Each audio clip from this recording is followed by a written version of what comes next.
Hello, Trish, sir. I am so happy in Tennessee right now. Please, look, y'all, we'll get right to the beginning of the show, but Karen Mills has hot off the presses information from Chattanooga. Tell everybody what's going on. It's 72. I'm feeling I can start peeling off layers. I can start making changes in my life.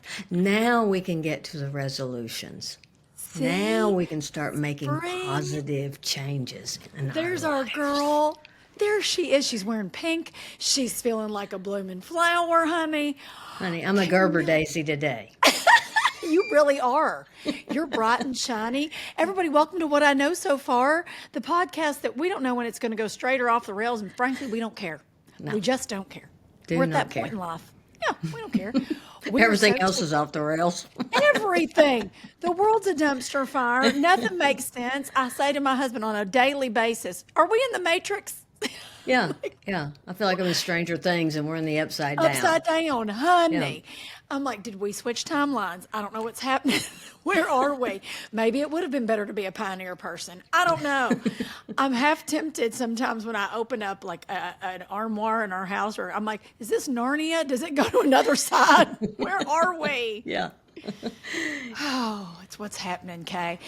Welcome if you've not been here before. We're so tickled to have you. I'm Trish Sir, along with the fabulous Karen Mills. We just like to have fun, and we're so tickled y'all are here if it's your first time. If you're not and you're not new to us, thanks for coming back. Thanks for hanging. Thank you. We've made it to March, everybody. We have made it to March. Nothing makes me happier. And what is March 9th? Trish, March 9th, Karen Mills. This is the beginning of Karen Mills' New Year. It will be daylight savings. Woo! Honey. Woo! Karen, before I said to her, I go, Kay, you know what? I think they moved up daylight savings. She's like, when? I go, March 9th. What did you bust into, Kay? And I was like, yeah. I'm coming out. Yes. I want the world to know. Neither of us can sing. Well, Kay, I'm going to speak for myself. Not even a little bit. Not even a little bit. But, honey, we will be them backup dancers you dreamed of. We are Dethon. Hey, but I did, I have won, actually, when I was living in Atlanta in the 90s, I won $5,000 in a 12-week-long lip sync contest. So I may have to break out some Diana and I can tear it up with somebody else's voice. You're Karen Mills. I'm learning something new about you every day. Wait a hot buttery minute. What was your song of choice if you were 12 weeks into that competition? 12 weeks into that competition, and this is why I won. It wasn't just about lip syncing a song. It was the performance. It was the monologue. I lip synced the monologue that led into When a Man Loves a Woman from the movie The Rose. No, you did not. Yes, I had people throwing roses, handing me liquor bottles. I mean, I reenacted the whole rock star concert, and I nailed it. Karen, do we have any video, any VHS that I need to dig in the archive? I wish it was the way it is today. Wouldn't that be great? Isn't that funny to explain to the youth when they always go, pictures or video, it didn't happen? I'm like, hey, heifer, there was a time that we just lived our lives. Yeah. We didn't go, well, we better record this. My entire childhood looks like I was Bigfoot. It was like blurry and grainy. Was she in the photo? It wasn't like people were stopping to take group shots every 9 selfies, seconds. Falling off cliffs, trying to take a selfie. So ask me what I won for that. That was the next question, Kay. What was, after a 12-week journey of a lip sync battle like none other? What did you win? I won $5,000. Shut the front door. Yeah, and that was in the 90s, so that was significant. That was like 10 grand. Yeah, it'd be like 10 grand now. Yeah. So, and then ask me what I did with it. Did I invest it? Yeah. What'd you do with that 5 grand? Did I turn it into... Yeah, a down payment on a car? No. I bought boobs. You know what sounds good? I have just made $5,000. I'm going to get me a boob job. You're going to make me feel fierce. You know what, though? That was the 90s, and that was the equivalent of a down payment on a house. I ain't mad at it. So I am dead in the streets. I love. Do you know how much I wish I could return those if I still had that receipt? was what you want at 30 and what you want at 60 are two different things. Let me say right now, I will also co-sign. Now being 50, the things that I look back and think of how much useless money I have Oh my spent on God. garbage mess. And you look back and go, Lord, if I just had that money back. Like I can remember thinking, oh, it's going to be so hard for me to save. You know, I'd make up some yarn about why I didn't need it because I was going to go on a trip and have a time. And then you're like, you don't care about any of that. You don't care about any of it. I get so aggravated. Although I do feel like boobs were a fairly decent investment in the 90s. I have been swole like a tick always. I've wanted a breast reduction most of my life. So I am always envious when someone's like, I had to go get some boobs. I'm like, you did? Why? But if it makes you feel good, do whatever you want to. Well, I'm for that, but I think Susie Orman's head would explode. Oh, Susie would have been like, no!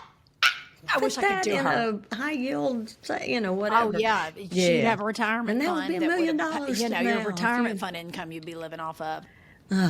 Oh, well. Live and learn, and look, you got boobs, the better for it. And I'm sure those boobies felt like an investment. Good tatas are an investment if it's for your mental health, right? That's how I feel. Oh, yeah. know, It I'm seemed hoping to important get- at the time. I'm going to get this neck snatched back at some point. And I don't think at 80, I'm going to go, God, I wish I hadn't had that neck snatched back. I'm going to go, girl, you look at you with your tight neck. I'm not going to be mad at that neck. And I'm sure somebody be like, you could have bought a vacation home with that neck. Or I could have walked around looking like I've been on vacation because I got a there new you neck. go. You know, Hey, it's just living do what learning. makes you feel good, right? That's right. Ain't nobody judging. No. Ain't nobody judging. Karen and I were trying to decide what to talk about today, and we were like, there's so much going on in the world. Do we talk about the fact that the world's a dumpster fire? Maybe. Or my husband, who forgets I'm recording a podcast, can y'all hear that? It sounds like he's making a cocktail. He's in there getting an iced tea. Oh, well, I wish he was making me a cocktail. I do too. Me too. I wish it was cocktail hour here on the West Coast. Yeah. Margarita up in here. Oh, doesn't that sound nice? Karen, this past week I had a colonoscopy because I'm colonoscopy yeah. years old. Yeah. Right. And by the way, healthy. Thank tiny Thank baby you. Jesus. I saw that on your story. I was so thankful. Thank you. I'm beyond grateful because you never know, right? I do all those like at-home tests, which by the way, they have my gastroenterologist. Everybody was like, they're not really anything. So if you want to feel like you didn't do anything, he's like, that's for people just to make sure they don't have what's it called, H. pylori. I don't even know what that means, but it sounds scary. He said that's really what that is. But if you need to go get it done. So I say this to say, I come out of surgery, and the sweet anesthesiologist, she's a wonderful doctor. She stands there and she goes, listen, I'm going to give you a little bit of this. It's going to be like you took a quick nap. It's going to be the best nap of your life. I said, yes, ma'am, but I don't really need that big of a, and I didn't even get the word nap out. And I was gone. Yeah, gone. And I wake up, and she's the first person I see, and she pats me on the arm. She said, did you enjoy your nap? And I wake up all combative. And go, well, that wasn't a very long nap. Like, I genuinely thought it'd been 5 minutes. And I turn over and, like, get myself situated and look at the clock. It'd been an hour and, like, 20 minutes. And here I was thinking, she's not very good at her job. What does she mean I've been out? And she was so tickled by the fact that I was, like, just thrown by the time. And then they came and told me that I have one of the cleanest colons they've ever seen. I said, may I put that on my resume? Thank you so much. I appreciate that. But now, if you've had 2 healthy ones in a row, I don't have to go back for 10 years. Yeah, 10. Me too. I just had one last fall. When did they change? I mean, I'm thrilled. Thrilled. But when did they change that? Is that like they just don't want to back up? It's like Santa's workshop. They're like, nah, everything looks good. You're going to be great for a decade. Well, I think it has to do too with, even if they find polyps and they clip them and everything's fine, they'll want to look at it again. But if you're clean as a whistle, You're fine. yeah, Okay. you're fine. So, Yeah, they were telling me left, right. I got congratulated. I was like, do I get a sticker? Is there a treasure chest? Like when I was at the dentist when I was little, do I get to go in some cool box, get a gift card to Chili's? What happens here? that eating clean paid off, didn't it? Yeah. Hey, there's something to be said for all the seeds, twigs, and berries I eat over here. Whoop, whoop. I'm living life like a deer. And that propofol nap is what put Michael Jackson. Let me say, It makes me feel so sorry for him because it is the only good sleep you can get. Karen, if you could preach on that, I said to Jace, I was like, if I had unlimited funds, I could see why you'd want a doctor with you to be like, I'm wore out, I need to take to the bed, I'm on different time zones. I would receive that. Like, he just unfortunately had somebody that, what's the word I'm looking for? Now, I don't want to say took advantage. I don't know the whole backstory, but wasn't as aware or paying attention as they should. So it's what it is. We watched the Matthew Perry. Speaking of not paying attention, Matthew Perry's kind of like, with the it's on Peacock, ketamine. y'all. Yes, yeah. I didn't know anything about that. I didn't know anything about ketamine. Oh, Did yeah. you? I don't think, yes, I did know Okay. because I don't think she would mind me saying this, but Christy has done an infusion one time. I heard it's phenomenal. Obviously, when guided, like with someone, a doctor, right? Yes, she did have a doctor, of course, but still, she was very. It was because she has anxiety. Yeah, that's what it's supposed to help with. Anxiety and depression. She didn't have depression, but she has anxiety, and so she did it for that reason, and it increased her anxiety so much. No. She was so panicked during that infusion. During it? Yeah, she did not. So she was like, never do it again. I will never do that again. Yeah. Oh, isn't that interesting? And I'm sure it affects different people different ways, but that was her experience. And that was her one and only experience. You know, I knew nothing. So watching the documentary was actually, I shouldn't say documentary. It's like a little bit of, it had salacious vibes. Peacock, we saw you. Like, you know that it's not going to be really a good true story because none of the Friends cast was there. Oh, yeah. You know, like no one's speaking on it. They're using clips from other things. It's fine. It felt like a little news magazine piece, but we were in, so we committed. And I love Matthew Perry, so I was just like, oh, my Lord, like what got us to here? Because I bought his book. I did everything to support. I just think that he was just a talent, beyond talent. Oh, comedic genius. Comedic genius and the anchor of Friends, without question. So we're like, let's watch it. Well, then I find out that, like, I didn't know there were all these people that were, like, arrested and that basically he had gone to rehab again at, like, 49 and in Switzerland and had ketamine therapy and thought it was the single greatest thing. He said, I think his words were getting hit over the head with the happy shovel for him. It felt like everything for him just lined up. And so he started having, like, you know, ketamine, like constant getting it from a doctor sent to the house. And then they taught his assistant how to give him the shots at home, like no medical supervision. I was like, in the world? Like, I wouldn't trust my husband, let alone an assistant, even though I know that assistant had been with him for years and lived with him and was like probably as close as any friendship could be. But I was like, Still nah. not a doctor or nurse or. Yeah, thank you. And I didn't realize how medically guided you need to be for ketamine. So it was fascinating to sit and learn how, like, I don't want to say tragic, but tragic it really was, because it could have obviously been prevented. That's what bummed me out on so many levels. I know. But so then sad. I was in pure shock and awe from the whole thing. We stayed up for that whole thing, all to find out that the two of them, the people that were the ringleaders of it, are still awaiting trial. I said, The ketamine queen. And, the ketamine queen. Yeah. That was a whole nother story. I was like, what in the world? They're like, she's came from all this money and went to a good education. And then they found her in an apartment in North Hollywood. And I was like, no shade to North Hollywood, but how are you the ketamine queen? You living in an apartment in North Hollywood. Like, No kidding. she also might have wanted to rethink her finances. If you're She's doing just all trying that. to stay on the down low by not living suppose. large. I don't know. It was bizarre. Everything about it didn't make sense. So I would love to know how this all really turns out for that there's some justice for sweet Matthew Perry. Yeah. So bummer. I didn't mean to bring everybody down, but I was fascinated. I've been watching all this happy stuff. And then I saw Matthew Perry pop up, and I was like, I didn't even know this was a thing. Unbelievable. It was just wild.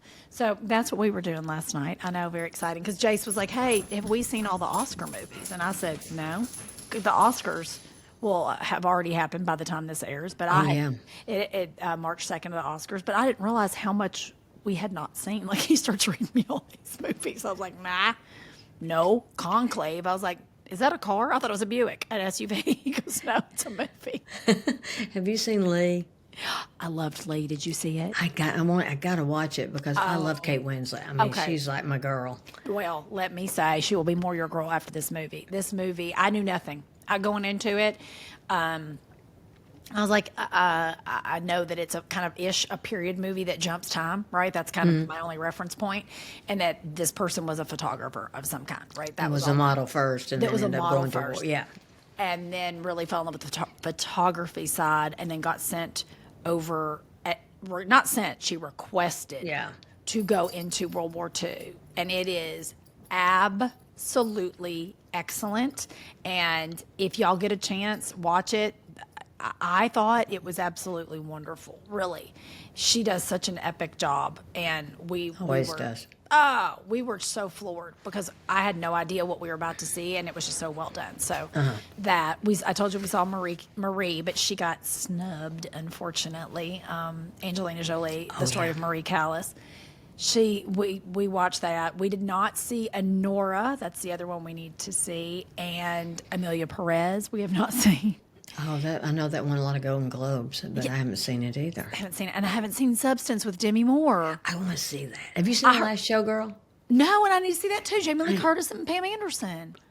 I know Demi's in that one also. She is not, is she? Yeah, she's in The Last Showgirl too. I mean, y'all, I've got to get my act together. I didn't know that. Thinking that she came from the movie Showgirls. Wasn't that Showgirls the movie she did? And then The Last Showgirl? Yeah. I love a full circle moment. I know, and she has with her comeback here. So excited for her. I know, me too. You look at what Hollywood really put her through, and I'm sure people will be like, no, they didn't. No, yeah, they did, because if you didn't grow up as a kid of the 90s or 2000s, you weren't worth anything unless you weighed $2 in a tic-tac. Right. Really, I remember, it's a true story, y'all. I went in and tested for a show called Mad TV when I first moved here. It was probably 99. I didn't know. I had no business testing for a show. I had like 3 good characters. And I tested for, not tested, I had auditioned originally for Saturday Night Live, and they said, are you willing to move to New York? And I went, no. And they're like, and I said, no, I genuinely didn't know that Saturday Night Live couldn't be done. Like, I knew they said live from New York. I wasn't a dipshit, but excuse my language. I knew that part. Yeah. But I thought, oh, well, you could live in L.A., right? Go do the job and come home. In my brain, it wasn't my brightest move. And they're like, no, you have to actually relocate to New York. And I said, oh, no, well, thank you for having me. And I walked right back out that door. And Saturday Night Live is my favorite, had always been my favorite. Gilda Radner, you name a female cast member. But it was like, for whatever reason, I did not put together that I'd have to actually be there. So I was like, deuces. So I go in for Mad TV, which was shot here in Los Angeles. And then I got called back, then got called back again. And I was like, oh my gosh, I got so excited. And I will never forget, I'm sitting in front, and I will not say their names because I remember them to this day, in front of the casting directors. And they actually said to me, we like you, we enjoy you, but you're kind of in the in-between. And I said, excuse me? Uh-huh. And they said, you're 40 pounds too heavy to be the lead, and 50 pounds too light to be the fat friend. Oh, my Lord. And I was early 20s. And I'm like, I remember processing that mentally, going, what do I do? 40. I was doing the math. I was like, I don't want to eat that much. I'm like, this is who I am. Like, I remember thinking, I can't work it out enough for that. So you have no idea the weight trauma you got put through in this business, and then multiply it by being the Demi Moores of the world, who was told she was beefy in like St. Elmo's Fire. What? Like, if you look back now, I'm like, how was that beefy? So, and then she went on to do G.I. Jane, and I mean, insert all the Indecent Proposal, just you name it. She was just Ghost. I mean, everything where she's stunning and never got the credit. No flowers. She got no flowers for all these iconic roles that she created and played. One of my favorite movies, if you want to jump into the archives of the 80s movies, was a movie with her and Rob Lowe as the leads called About Last Night. Oh, I loved it. I love that movie. And John Belushi's brother, is the best friend to Rob Lowe. And Elizabeth, I keep forgetting her last name, but she's a brilliant actress too. Elizabeth, I'll think of it in a minute, was Demi's best friend, and it is one of my favorite movies. You don't realize how much she accomplished, but that she had to sit through, like, basically being second banana and never got the credit. Like, she was a bigger star at one point than Bruce Willis, her husband. Yep. Your girl used to be a server at Planet Hollywood. I'm not trying to brag. Yes, I was. Yeah. So I used to do all the openings at Planet Hollywoods and get to be right up with them. And honey, she was right there, front row. Like, all these men, you've got Schwarzenegger, Stallone, Willis, and the only marquee, Demi Moore. Once in a while, you'd have like a peripheral Melanie Griffith or somebody show up peripheral. But Demi, honey, she was marquee all the way. All the way. Oh, how fun. I loved it. I loved watching her be like, this is exactly where I'm supposed to be. But now you find out she was like, I was basically faking it till I make it. And then she just decided, I want to raise these babies in some peace up here in Idaho, which I don't blame her because they used to own the town Haley, Idaho, her and Bruce, pretty much. They gentrified an entire town in Idaho outside of. I didn't know that. Yeah. That was what was a big deal when they got divorced because everybody's like, are you going to break up the town? In Idaho. Yeah, don't mess this town up. But I just think she is such a class act, even to the point that with sweet Bruce Willis's health failing, she's like including him. And Oh, well, they have co-parented beautifully. they have, and now they're co-grandparents, not co-grandparents, but grandparents. Right. And I just think that at this time where obviously he's such an icon to Hollywood as well, how sweet that she does things to be inclusive. I'm like, you wouldn't have to do that. Name me a situation in Hollywood where somebody's been that sweet about their ex. They're like a handbook of Pressy Pie. Then I'm like, yeah, give us Demi Moore and Bruce Willis wholesome. Everybody, No we kidding. need more of that. I loved her in A Few Good Men, too.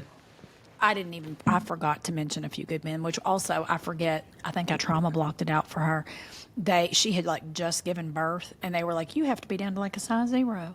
And I had just given birth to be in that movie, and she was like, I don't know if it was 0. It was something that low though, like a single digit number. And she was like, okay, like, not thank you so much for being a part of this film. I was like, did anybody tell Jack Nicholson that he needs to go and get that snatched back? He's looking like old bread. It was just such crap because she's such a bad mamma jamma. And Few Good Men is such a phenomenal movie. film. Yeah. So shout out to Demi Moore. I hope by the time this airs, sorry we're recording it early, that she is holding an Oscar. And I hope she's smiling and hugging a rescue dog because we love her like that. That's what she does. She just rescues dogs and wears them in slings around and carries her trophies around. Yay to me. I took a sip of my hot tea, folks at home. What else is going on, Kay? Well, what I don't even know what we're talking. I mean, do we have a theme to this show, or We just never have a theme. We're just no. yeah. We start out with one. We but try then- real hard. Yeah, Well, I said to Karen, I was like, "What do we want to talk about today?" And I said, "Let's talk about stuff that should be illegal. That's not." But I didn't want it to seem like a Debbie Downer episode. So we could talk about a couple things, and if y'all like it, then just let us know, and we'll do a more extended episode. How about that? Okay, there you go. Right?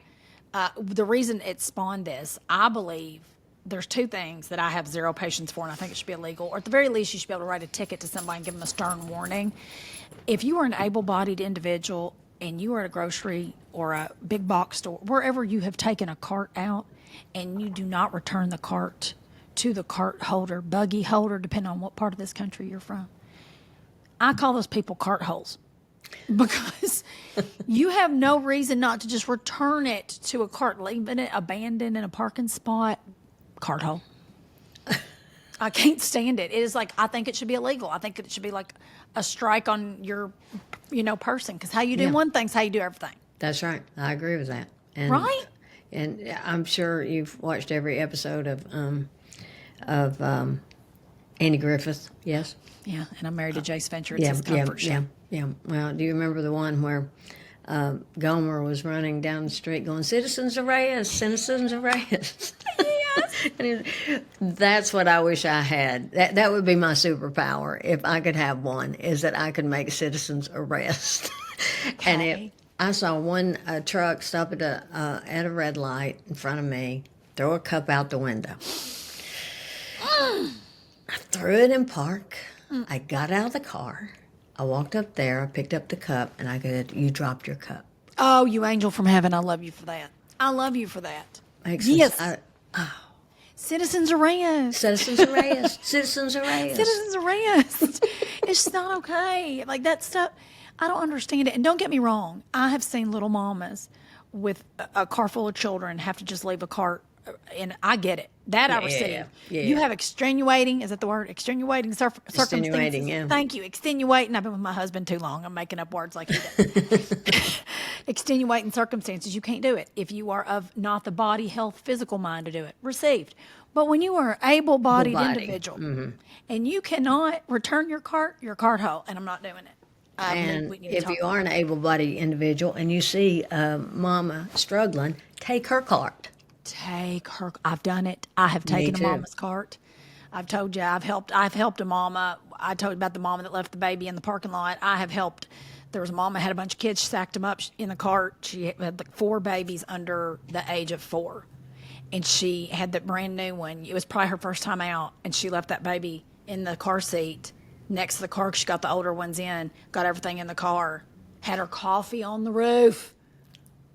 And I picked up the baby because I realized I'd just get my stuff in the car, and she'd already backed out with that baby on the other side because you know the minivans, both sides sliding open, lots of 10-2, lots. A lot going on. It's A lot like of balls in the air. A lot of balls. It's like, I don't know how they do it. God bless every little mama out there tending to all these wild children and just trying to count heads and make sure they're all there. God bless all y'all. And I picked up that baby carrier as calm as I could be, and like she's gonna realize it'll be like a 3, 2, 1. But what made her stop the car was that coffee slid down that windshield, y'all.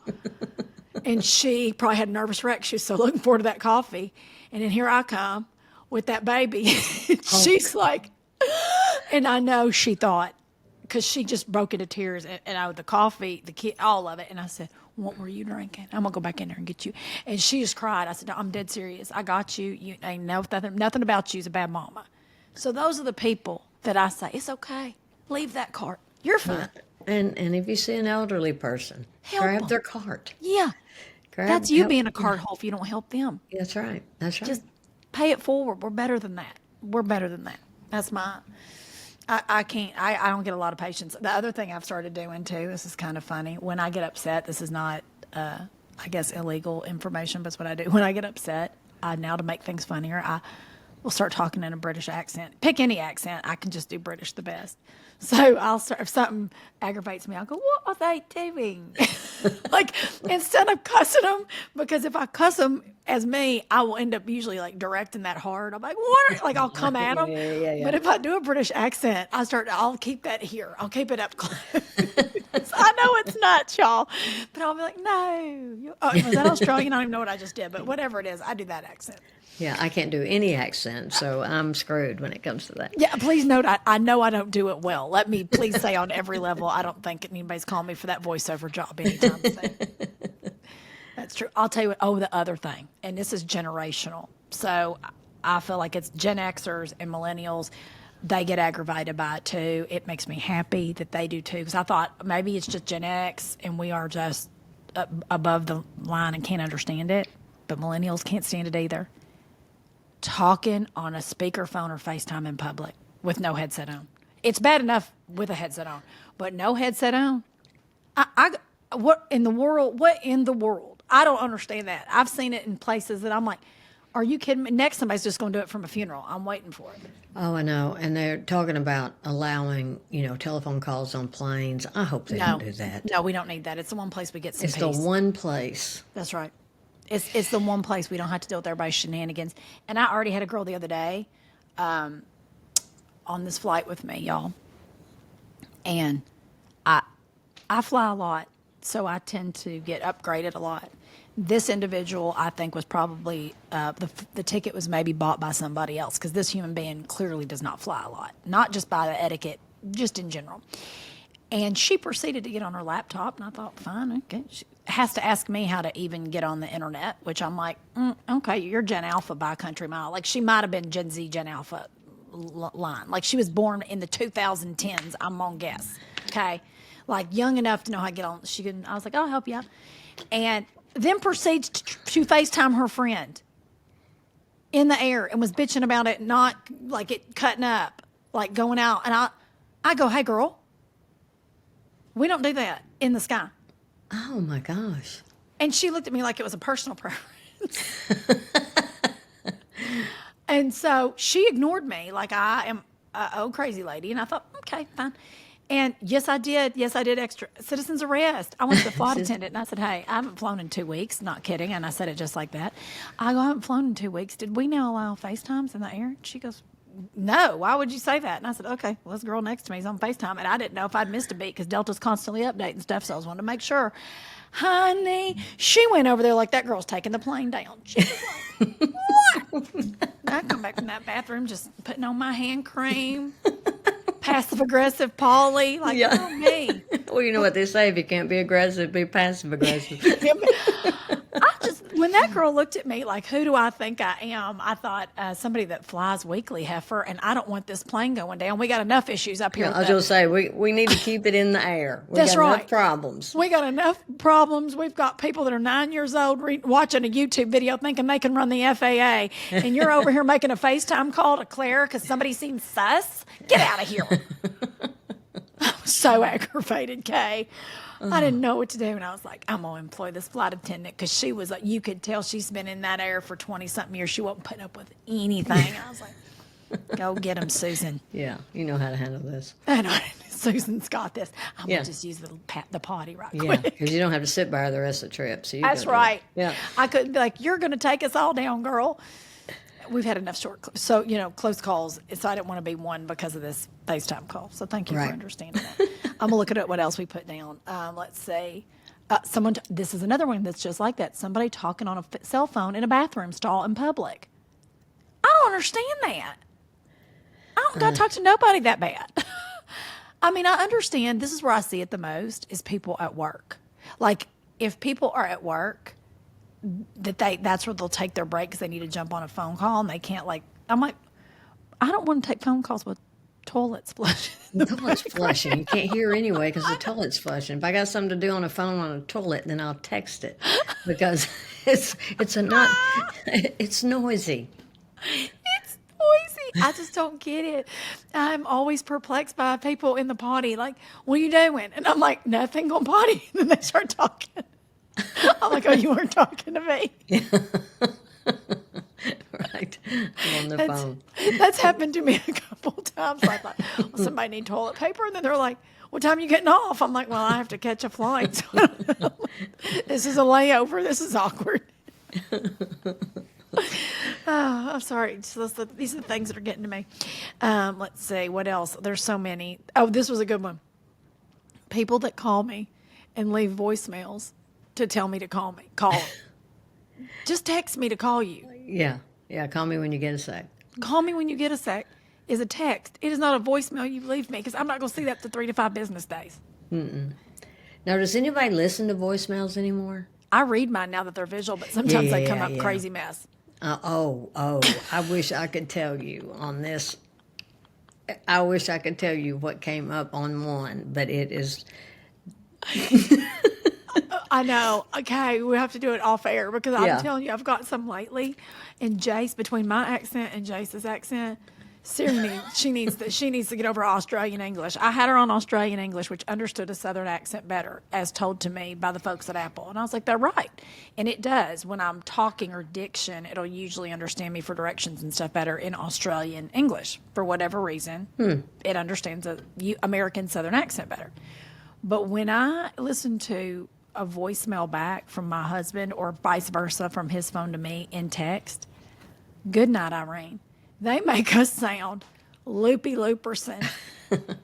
and our names, it's wild. I can't, I'm not going to say some of the stuff that they have us say. I'm like, I want to make sure people don't know I didn't say that because I would never say that. She makes me sound crazy. Here's another one too, that it's just maybe a me thing. I don't understand. Although anymore we should be excited, but when people clap when the plane lands, I feel like that should be illegal. Like, I don't know. I guess That's they're weird. just applauding the Good pilot service. for now on the Southwest plane that pulled back up when the jet was coming across the runway. I would applaud for him. I would have applauded for him or her, whoever the heck did that. Let me tell you, all the flowers, because I watched that going, your calmness and your reflex. Yeah, just boop, not even having to think about it, just right back up. right back up. Yeah, I was like, thank you. You've for done being your you. 10,000 hours in there. I'm saying, as calmly, wasn't even a wobble of that plane, honey. Yeah. Shout out to whoever that Southwest pilot was. Huge shout out. Let's see. Oh, it should be illegal for people who don't know personal space and stand too close to you in a line. I don't understand it.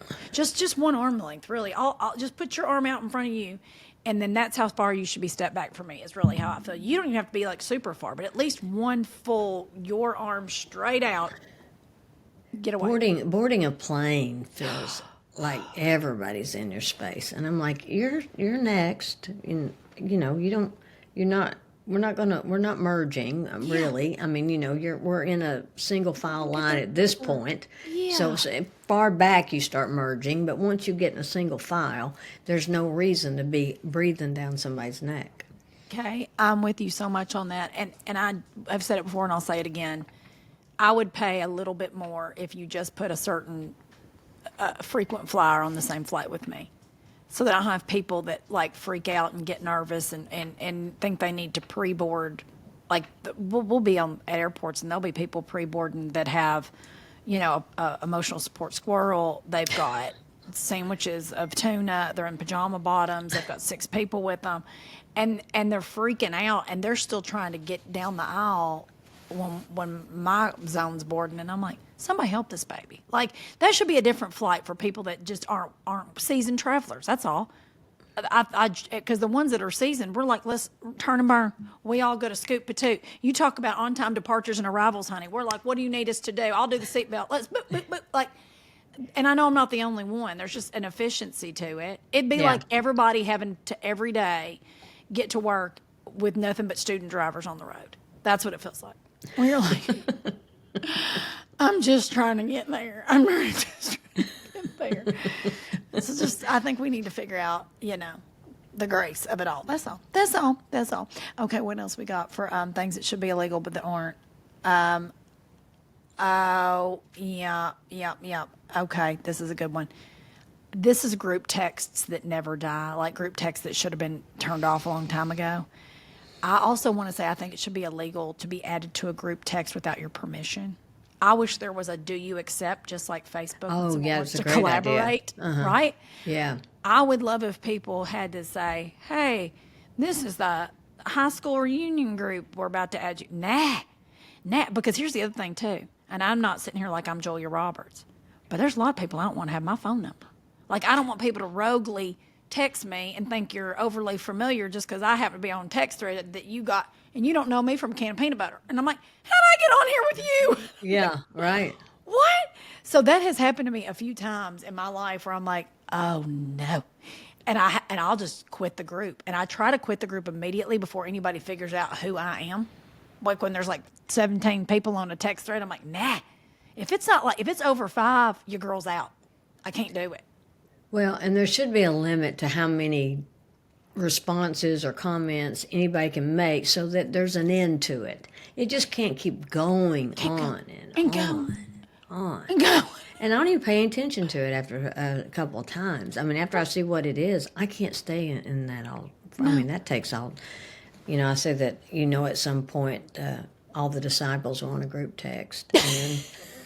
And then suddenly 11 of them received a notification that Judas had left the group. Oh my gosh, I'm dead in the streets. Which also, I never hope that anybody thinks I'm Judas, because I'm the first heifer off that text thread. And it's simply for self-preservation. I'm like, I love all y'all, and I still want you to be disciples when we're done with this, because I can't take it. I can't take it. If one more person says LOL or sends a gift, then I'm like, I can't do it. I can't do it. Just give me the information quick and sweet. I know. So I wish it was illegal to be individually added to a group text. And I think there should be an accept or like deny. Yeah, I like the accept idea. That's a good one. Right? Because then you can go, oh, this is worth my time. Or whoever set up the original group thread, you can text them on the side and go, hey, adore you. I don't need to be part of this mess. I have an anxiety attack if I look down and see 84 missed text messages and it's 10 people from high school making weird fart jokes about, like, I don't need this. Well, and I'm such a bottom line me person anyway. Yes, you are. I don't get up in a whole bunch of just back and forth, just bottom line me. So y'all work it out and then post what's going on. Preach on it. Or text me what's going on, whatever. But I don't need all that. No, honey, girl, the reasons I love you, okay? We get each other. Okay, we'll do one more. What time is it? Okay, yeah, we'll do one more of this, and then we'll bebop. And if y'all like these, or you have some to send to us, please Yeah, Tell if you us got the something that things. drives you crazy, let us know. Yeah, it's things that should be illegal. I feel like if we do this, we could start helping people, helping humanity. Yeah. Maybe Apple, because they listen to everything anyway, will take our suggestion and create the accept or deny on a group Yes, text. that's Thanks. right. Thanks, Yeah, Apple. maybe So Siri's already reported back to the mothership, and please yeah. use it for good, not evil. Thanks so much. Let's see what else. Oh, this one is hard for me. Again, this gets back to airport life, and Karen can probably co-sign this. Slow walkers. I personally am a fast walker, and I'm aware of that, so I try to give grace because I know not everyone is trying to be in the national mall walking competitions like I am. I'm a very fast walker. But when families or people at the airport spread out and walk in one long line like Bonanza, and I just said Bonanza, Reservoir Dogs, insert your, Yeah. wall here. It looks like a game of Red Rover. It's just like Yeah. a wall of humans. And they get all aggravated and butthurt when you just try to go around one of them as if you have just caused mayhem. I'm like, I'm just trying to walk through this airport. Y'all are wearing matching T-shirts headed to Disney World, and I don't have a care in the world. And I'm excited for y'all. But some of us have to catch a plane because we're going to Opelika, Alabama. Yeah, and I come from the school of state of the right. Yeah. Everybody just stay to the right, just like you normally would if you're driving, Driving. if you're walking on a sidewalk in New York. Stay to the right, and then everybody can pass. That's it. Just if you're a slow walker, and I would also addendum this: if you're a slow walker, please don't get on the moving sidewalk and just lean on. Well, and it does have a stand, or But most people that get on there don't know their spatial relationship to the entire belt. Like they just lean. So their baggage is kind of in the middle. It's just like a drop If and you're go. going to stand, you need to do it the way it's Just supposed to be scooch you all done. the way Yeah, over and scoot go. everything out of the way and stand there. Yeah. And just stand there. It's okay. I understand that. I'm tired too. I got you. Also, I am the person setting my Peloton walking app through the airport to see how many steps I get. And I am not. Look, I have to pretend in my head it's a game, y'all. I have to go, ooh, look at me. I got steps in because I'm trying to keep the movement going. We were all over the place today, Kay, but I'm here for it. Yeah, me too. How it rolls. It's because It's we're just a day in defaulting. the life, Whatever It we is. got to talk about. That's why It we is. started this anyway. It's like talking on the phone. It is like talking on the phone. It's what we know so far. Because half the fun though is that y'all at home, you get it. When you are talking to your good friends, you're like, I should probably say that to somebody. We need to tell somebody that. Well, Karen and I were just like, well, let's just start recording that. Yeah. That's what we're going to do, and it's fun. There doesn't have to be a dang agenda. That's exhausting. No, and just easy to find things to be thankful for me, because daylight savings time, 72 degrees, spring is right around the corner, and I'm feeling it's like a Gerber daisy. Don't you love? I know I can see the joy in your face. You've got a little pink in your cheeks, and I don't think that's just good blush. That's right. I think you're just like starting to de-thaw and warm up, and there's something to be said about that vitamin D, natural vitamin D. Yeah. I walked the dogs every day this week and had sun on my face, and nothing lifts my spirit more. It's like laying across a battery pack for me. I say that all the time to Jason. Oh, yeah. In the morning, I get up. Right now, it's been in the high 70s, low 80s here. And we will get up in the morning and have our coffee and get out and do meditation and all the things in the backyard because it's like, 70 something. And I just sit there in absolute gratitude that this is winter for me, that this is where I'm lucky enough to get to live. So there's something we can always all find to be joyful about. And I'm going to tell you, if it's just vitamin D on your face and, hugging a puppy and warm coffee, Lord goodness, celebrate it. Yeah, that is something to celebrate.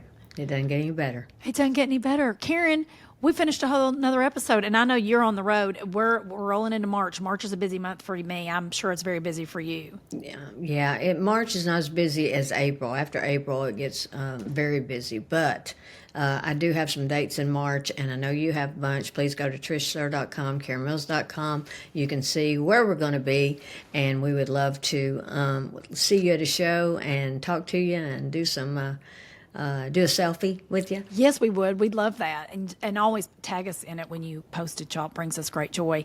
And please go and rate and subscribe the podcast wherever you're listening to it. It's absolutely free to you, and it takes quick seconds. You don't have to leave a whole, dissertation. Just tell us what you think. It'd mean a lot.